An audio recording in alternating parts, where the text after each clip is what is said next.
গরমের দিনে সুস্বাস্থ্যকর একটি রেসিপি নিয়ে চলে আসলাম। এই দেখো বন্ধুরা, চাল কুমড়ো সবাই চেনো।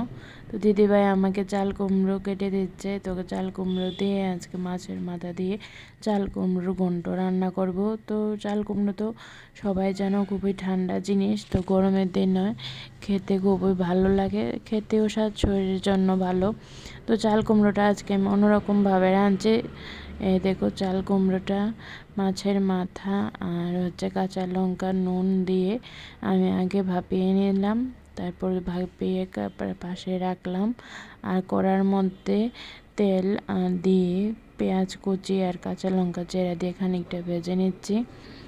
তো এগুলি হাফ ভাজা হওয়ার পরে দেখো জিরে বাটা দিয়ে দিলাম, ধনে বাটা দিয়ে দিলাম। তো জিরে ধনেটাও মিশিয়ে নেব পেঁয়াজ কাঁচা লঙ্কার সঙ্গে।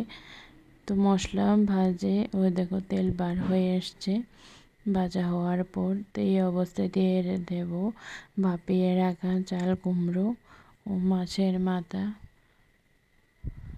এই দেখো সঙ্গে একটু হলুদও দিয়ে দিলাম। আর নুন আমি আগে দিয়েছিলাম, তাই এখন আর নুন দেব না। তো এই দেখো জলটা এখন টানবে। তোমরা সবাই জানো চাল কুমড়ো থেকে জল ওঠে, কিন্তু আমার এই রেসিপিটাতে একটুও জল থাকবে না। তো এই দেখো সম্পূর্ণ জল শুকিয়ে গেছে। ধনে পাতা ছড়িয়ে দিলাম, দিয়ে আর একটু ভাজা ভাজা করে এই দেখো এখন আর একটুও জল নেই। আমার রান্নাটা এবার তৈরি হয়ে গেছে।